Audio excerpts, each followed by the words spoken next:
Hey guys, welcome back to my channel. तो अब next I hope आपने drawback का कंसेप्ट वीडियो देख लिया होगा, और अगर नहीं देखा तो पहले आई वुड सजेस्ट कि ड्रॉबैक का कंसेप्ट वीडियो देखें। एक बार अगर आप क्वेश्चन वीडियोस नहीं देखेंगे तो चलेगा, बट आपको कंसेप्ट वीडियो जरूर देखना है। क्या होता है, कंसेप्ट वीडियो देख के आप क्वेश्चन खुद से भी करें तो आपको वीडियो देखने की ज़रूरत नहीं है, बट अगर आप देखेंगे तो आपका जल्दी हो जाएगा। आई थिंक जल्दी हो जाएगा। अगर आप खुद से करेंगे तो थोड़ा टाइम लग सकता है, ठीक है। एंड फर्दर आपका जो क्वेश्चन वीडियो है उसको समरी जरूर बना लीजिएगा, ताकि आपको एग्जाम टाइम सिर्फ एक वीडियो देखना पड़े और बाकी वीडियोस नहीं देखना पड़े, ठीक है।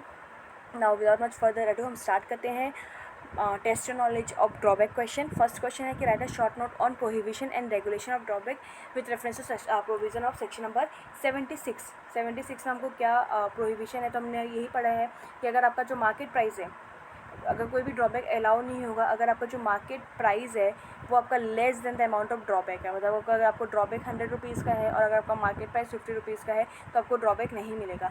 सेकंड, आपको यहाँ पे ये बोल रहा है कि आपका जो अगर ड्रॉबैक है वो 50 रुपीज़ है या उससे कम का है तो अगेन आपको ड्रॉबैक नहीं मिलेगा। तो यहीं पर ये बोल रहा है कि हमको नहीं मिलेगा अगर हमारा जो प्राइस है वो कम है than the amount of drawback और 50 रुपीज़ है। This provision has made to prohibit export of cheap goods. और ये प्रोविज़न क्यों लाया गया है, ताकि जो चीप गुड्स हम चीप गुड्स को एक्सपोर्ट नहीं करना चाहते at inflated price to get the benefit of higher duty drawback. तो ऐसा हो सकता है ना, हम चीप गुड्स को हम अगर हायर में बेच दें तो हमको जो ड्यूटी ड्रॉबैक का मिल सकता है बेनिफिट, तो वो हम नहीं चाहते, वो गवर्नमेंट नहीं चाहता, देयरफॉर ये प्रोविज़न लाया है, ठीक है।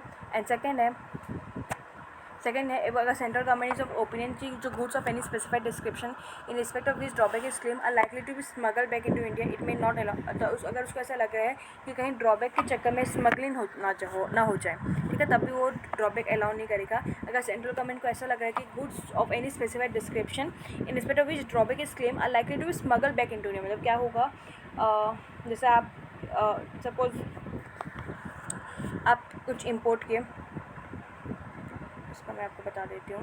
सपोज़ आप कुछ इंपोर्ट किए,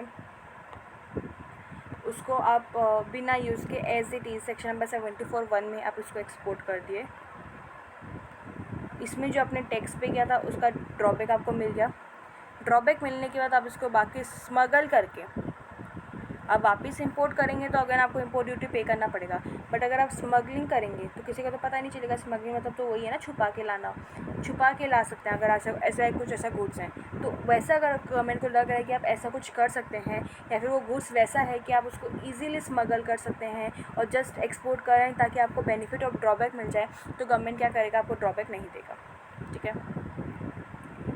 question number 2, explain briefly the provision related to drawback allowable on re-export of duty paid import good when duty paid import goods are re-exported as such and duty paid imported goods are used before re-exported। तो यहाँ पे आपका section number 74A 74(1) and section number 74(2) आ गया है।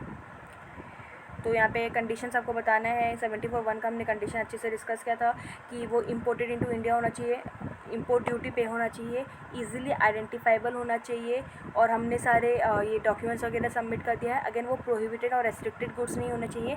And एक जो important वाला जो पॉइंट था कि वो विद इन 2 ईयर्स एक्सपोर्ट हो जाना चाहिए, ठीक है। तो वो भी आ जाएगा, यहाँ पे होगा 2 ईयर्स वाला, ये रहा 2 ईयर्स, ठीक है। तो अगर ये सब कंडीशंस फुलफिल हो रहे हैं तो जो 98% ऑफ द इम्पोर्ट ड्यूटी है उसका हमको ड्रॉबैक मिल जाएगा। एंड 74 सबसेक्शन 2 में क्या बोला था कि अगर हमने ड्यूटी पे किया है इंपोर्टेड गुड्स में और उसको हम री एक्सपोर्ट कर रहे हैं और उसको यूज़ कर रहे हैं, तो हमको सेक्शन नंबर 74 के हिसाब से हमको ड्रॉबैक मिलेगा। कुछ रिड्यूस रेट में मिलेंगे जो कि सेंट्रल गवर्नमेंट फिक्स करेगा, और उसने फिक्स किया भी है यहीं पर। ये रहा, इसका क्या था, अगर पहले तो एक नोटिफिकेशन नंबर याद करो 1965 मैंने बताया था, 1965 इन द ईयर 1965। इसमें कुछ केसेस है, जैसे कि 2 फिल्म्स के ऊपर थे, एक टी चेस था, 2 फिल्म्स का, एक टी चेस था और एक कपड़े थे, वेयर इन अपैरल्स। तो इसमें हमको कोई भी ड्रॉबैक नहीं मिलेगा अगर वो यूज्ड है, और अगर वो यूज़ नहीं है तो हमको सेक्शन नंबर 74 सबसेक्शन 1 में 98% का ड्रॉबैक मिल जाएगा।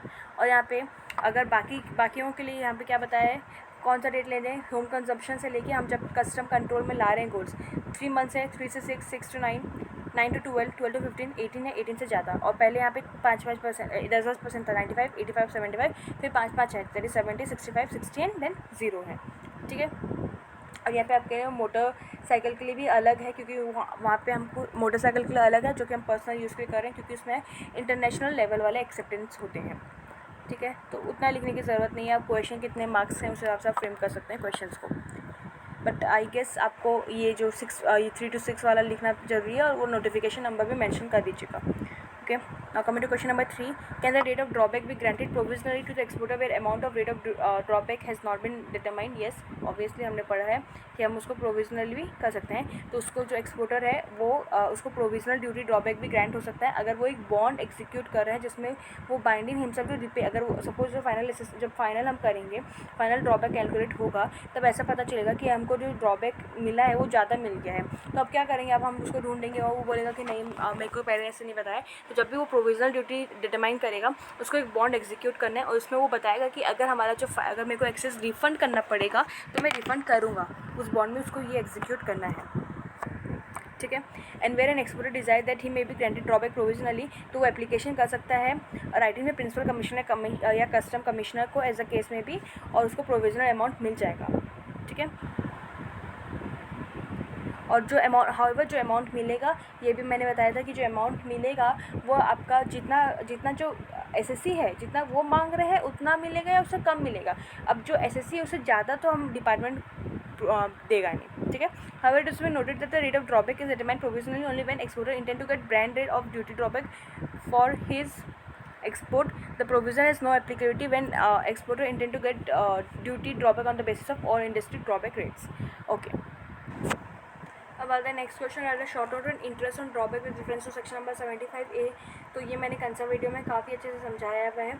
तो अगर यहाँ पे दो केसेस में हमको इंटरेस्ट मिलते हैं, इंटरेस्ट वाला आता है, एक तो हमको डिपार्टमेंट ने पे नहीं किया ड्रॉबैक, तो डिपार्टमेंट हमको ड्यूटी पे करेगा। एंड अगर डिपार्टमेंट हमको दे रहा है तो वो कम इंटरेस्ट रेट में देगा, 6% पे देगा।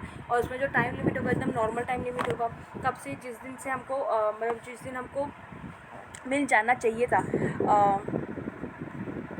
After the expiry of the set period, जिस दिन हमको मिल जाना चाहिए था उसके 1 महीने के बाद, मतलब जिस दिन सपोज हमने क्लेम किया, जिस दिन हम क्लेम किए उसके 1 महीने के बाद से स्टार्ट होगा, और जिस दिन हमको पे हुआ उतना पे वो 6% इंटरेस्ट पे करेगा। बट हाउएवर अगर हमको इंटरेस्ट पे करना पड़ा, मतलब अगर डिपार्टमेंट हमको एरनेसली ज़्यादा ड्यूटी ड्रॉबैक दे दिया और उसमें फिर हमको इंटरेस्ट पे करना पड़ेगा, तो इसमें हमको क्या लेना है, वो जो डेट ऑफ डिमांड एक हमको वो डिमांड बताएगा, मतलब जिस दिन वो हमसे डिमांड करेगा उस दिन से 2 मंथ के अंदर हमको पे करना है इंटरेस्ट। ठीक है, अगर वो इंटरेस्ट पे नहीं किए तो कंसिक्वेंसेस अलग लगेंगे, बट अगर 2 मंथ के अंदर हमको इंटरेस्ट पे करना है वो भी एट द रेट ऑफ 15%। अब ये 15% कहाँ से, जिस दिन डिपार्टमेंट हमको पे किया ज़्यादा जिस दिन हमको ज़्यादा ड्रॉबैक पे किया उस दिन से जिस दिन हम उसको रिफ़ंड कर रहे हैं उतना दिन का हमको इंटरेस्ट लग जाएगा। समझ में आया? प्लीज़ एक बार रीड कर लीजिए और प्लीज़ ये बहुत इंपॉर्टेंट है। ठीक है, और इसमें 2 मंथ्स के ऊपर बिल्कुल भी कन्फ्यूज़न नहीं होना है। हम लोग ही कंफ्यूज हो गए थे कंसेप्ट वीडियो जो मैं आपको बता रही थी, बट इसमें बिल्कुल भी कंफ्यूज होने की ज़रूरत नहीं है। प्लीज़ अगेन मैं बोल रही हूँ, एक बार इसको छोड़ दीजिए, कंसेप्ट वीडियो जरूर देखिएगा। ठीक है, क्वेश्चन नंबर 5 में आते हैं। Your client loaded a machine on the vessel of the export. He has paid import duty on the component used in the manufacture. The vessel sets sail from Mumbai but runs into trouble and sink into Indian territorial water. The custom department refused to grant duty drawback for the reason that the goods have not reached their destination. Advise your client. तो इसका एक case study है, काफ़ी अच्छा case study है और famous case study भी है। कौन सा क्वेश्चन पढ़ रही थी मैं? क्वेश्चन नंबर 5 ना। अच्छा, क्वेश्चन नंबर 5 रह गया क्या? अच्छा, पहले क्वेश्चन नंबर 6 कर लेते हैं, फिर क्वेश्चन नंबर 5 कर लेंगे।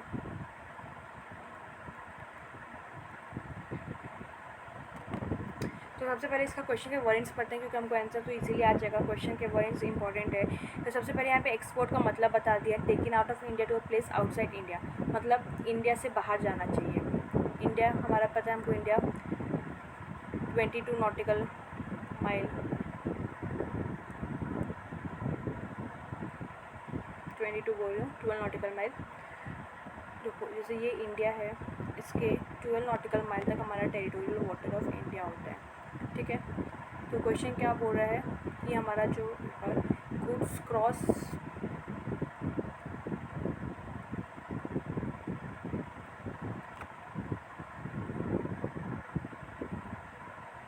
टेरिटोरियल वाटर ऑफ इंडिया में ही सिंक हो गया था। तो कस्टमर को रिफ्यूज़ कर डिपार्टमेंट रिफ्यूज़ कर दिया कि ड्रॉबैक नहीं मिलेगा। ठीक है, अब क्वेश्चन अब हम वर्डिंग से पढ़ते हैं। तो सबसे पहले हमने एक्सपोर्ट का मतलब समझ लिया।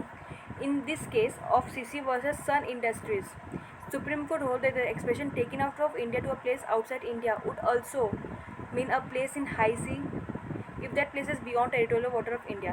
Therefore, the goods taken out to the high seas outside territorial water of India would come with the ambit of expression taken out of India to a place outside India. The emphasis in the aforementioned judgment was on movement of goods outside the territorial water of India. It is an export said to have been taken place. In the instant case, vessels are within territorial water of India and therefore export नहीं हुआ है, accordingly कोई भी drawback नहीं मिलेगा। तो भाई यही सिंपल सा चीज़ है कि हमारा जो इंडिया है उसको समझना है पहले हमको। हमारा ये इंडिया का बेस लाइन है, ये इधर सब पानी है, ठीक है, इधर सब पानी है, यहाँ पे नीचे सी बेड सब वगैरह है। तो यहाँ तक हमारा का 12 नॉटिकल माइल्स तक टेरिटोरियल वाटर ऑफ इंडिया है। एक्सपोर्ट कब होता है? एक्सपोर्ट हमारा ये इंडिया में माल है, अगर वो इसको क्रॉस कर लेता है, मतलब यहाँ पे आ गया, तो हमारा जो एक्सपोर्ट है वो एंड हो जाता है, ठीक है। तो अभी जो हमारा शिप डूबा, हमारा जो वेसल डूबा, वो यहीं पे डूबा, राइट। तो वो 12 नॉटिकल माइल्स के अंदर ही डूबा, तो हमारा एक्सपोर्ट एंड नहीं हुआ है, ठीक है। तो हमारा एक्सपोर्ट एंड नहीं हुआ है, तो हमारा एक्सपोर्ट हुआ ही नहीं है अभी तक ख़त्म। और हमारा ड्रॉबैक हमको कब मिलता है? एक्सपोर्ट करने के बाद मिलता है। तो क्योंकि वो हमारा जो एक्सपोर्ट हुआ ही नहीं, तो कहेगा ड्रॉबैक, ठीक है। तो डिपार्टमेंट सही था, डिपार्टमेंट बोला कि मैं ड्रॉबैक नहीं दूंगा, तो वो सही था, उसको ड्रॉबैक नहीं देना है। और सिमिलर डिसीजन हमको दिया हुआ था Rajendra Dyeing and Printing Mills में भी। इन अदर वर्ड्स, अगर गुड क्रॉसेस करे टेरिटोरियल वाटर में तो ड्रॉबैक अवेलेबल होगा, बट अगर वो टेरिटोरियल वाटर भी क्रॉसिंग कर रहा है that means export he and नहीं हुआ, और एक्सपोर्ट एंड नहीं हुआ है मतलब एक्सपोर्ट हुआ नहीं है, एक्सपोर्ट हुआ नहीं है तो ड्यूटी ड्रॉबैक का सवाल ही नहीं उठता है, ठीक है। अब आते हैं क्वेश्चन नंबर 5 में।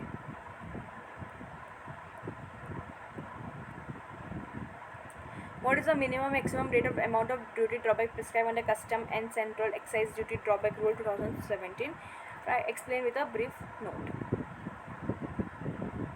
Minimum rate of duty drawback and maximum rate of duty drawback. तो मिनिमम एंड मैक्सिमम मैंने आपको बताया 1/3 रूल 9 में है, आपको ये याद रख लीजिएगा। ड्रॉबैक अमाउंट और rate shall not exceed 1/3 of the market price of the export product. तो जो गुड्स आप एक्सपोर्ट कर रहे हैं, जो माल आप एक्सपोर्ट कर रहे हैं, उसका मार्केट प्राइस देख लीजिए। उस मार्केट प्राइस, अगर आपका जो मार्केट प्राइस है वो 99 रुपीज़ है, उसका 1/3 कर लीजिए, आपका आएगा 33 रुपीज़। तो आपका जो अमाउंट ऑफ ड्रॉबैक है वो 33 रुपीज़ से एक्सीड नहीं होना चाहिए, ठीक है। Maximum rate, minimum rate discuss करते हैं। रूल 8 आपको मिनिमम रेट बताया है। नो अमाउंट ऑफ रेट और drawback shall be determined in respect of any goods और class of goods under rule 6।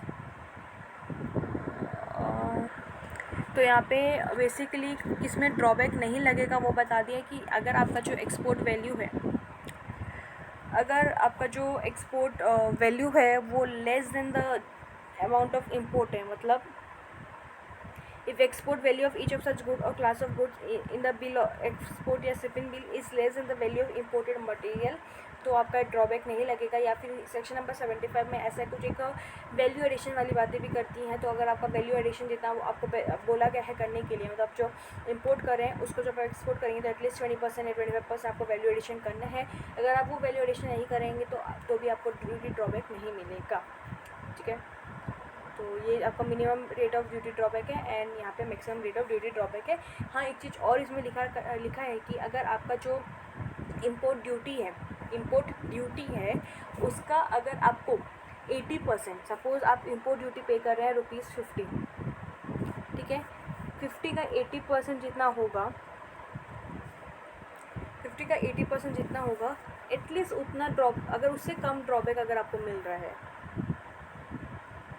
तो आप अप्लाई कर सकती हैं। आप अप्लाई कर सकते हैं प्रिंसिपल कमिश्नर या कस्टम कमिश्नर को, एंड देन वो आपको, अगर उनको लगा कि हाँ सही में काफ़ी कम है तो आपको ज़्यादा कर सकते हैं, बढ़ा सकते हैं।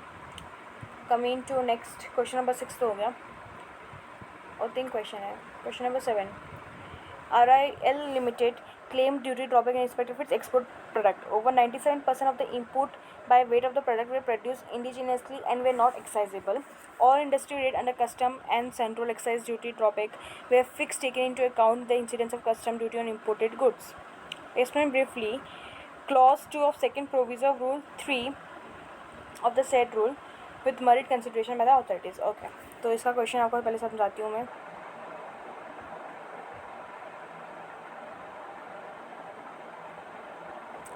ओके, तो मैं आपको क्वेश्चन समझाती हूँ। यहाँ पे एक हमने कंसेप्ट पढ़ा था, अगर आप कंसेप्ट वीडियो देखोगे तो आपको पता होगा कि सपोज़ मैंने एग्जांपल भी लिया था इसमें कि अगर आपको 100 रुपीज़ का आप इंपोर्ट किए हैं और उसमें 50 रुपीज़ का ही आपको 50 वाले रुपीज़ में ही आपको इनपुट में टैक्स पे करना पड़ेगा और 50 में टैक्स नहीं पे करना पड़ेगा, तो जिसमें आप इनपुट टैक्स पे किए हैं उसी का आपको ड्रॉबैक मिलेगा। यही क्वेश्चन बोल रहा है कि यहाँ पे ये जो है 97% ऑफ द इनपुट में वो इंडिजिनियसली परचेज़ किए थे, इसलिए वो एक्साइजेबल नहीं थे, उसमें कोई भी टैक्सेस पे नहीं किया है। तो उसके रेफरेंस में हमको बताना है, तो उसके रेफरेंस में यही हमको बताना है कि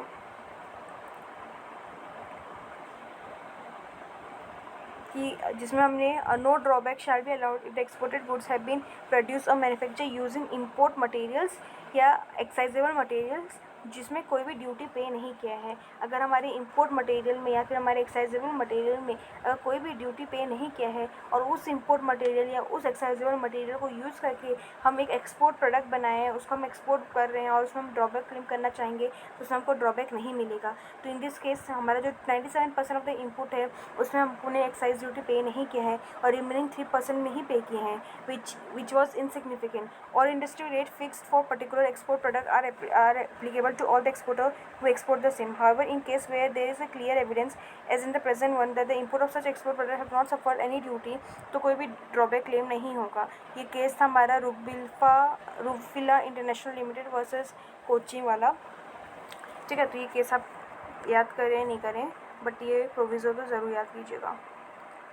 Coming to next question number 8 with reference to drawback on re-export of duty paid under 74, हमको आंसर करना है what is the time limit for re-exportation. तो 2 ईयर्स है। हमने 74 का सबसेक्शन 1 वाले में ही पढ़ लिया था क्या कंडीशन फुलफिल होना चाहिए। उसमें एक दो कंडीशन में ये था कि 2 ईयर्स होना चाहिए, 2 ईयर्स तक हमको एक्सपोर्ट कर देना है। What is the rate of duty drawback if the goods are exported without use, 98% है। And is duty drawback allowed on re-export of wearing apparel without use 98% है। ठीक है, तो इसका एक बार अगर वर्डिंग्स देख लेते हैं, 2 मिनट लगेगा। तो यहाँ पे 74 में मेरा 2 ईयर्स के बारे में बात कर रहे हैं और वो एक्सटेंड भी हो सकता है अगर उसके पास CDSE के पास सफिशिएंट कॉज है। अगर विदाउट यूज़ है तो 98%। और यहाँ पे नोटिफिकेशन में 1965 में हमको लिखा था अगर हम यूज़ कर रहे हैं, फर्दर इसमें तो हमको कुछ यूज़ कर नहीं रहे हैं तो इसमें हमको 98% ही लगेगा।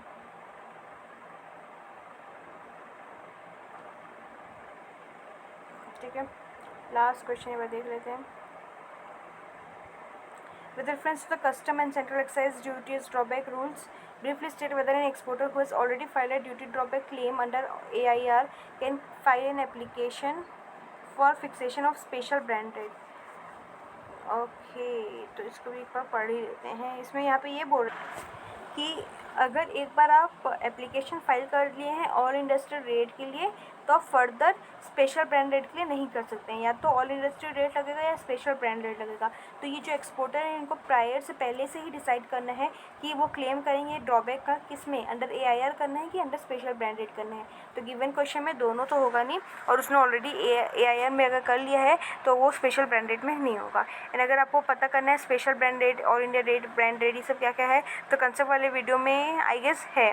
ठीक है, तो उसको देख लीजिएगा। So that's it guys, thank you very much and please like, share and subscribe to my channel and और कमेंट बॉक्स में भी आपके व्यूज़ बताइए। और बाकी के और एक ही चैप्टर है आई गेस, तो जल्दी ही वीडियो आ जाएगी। एंड आई होप आपको सारे वीडियोस पसंद आ रहे हों और आपके लिए हेल्पफुल हो रहे हों। तो या please stay safe and that's it, thank you very much.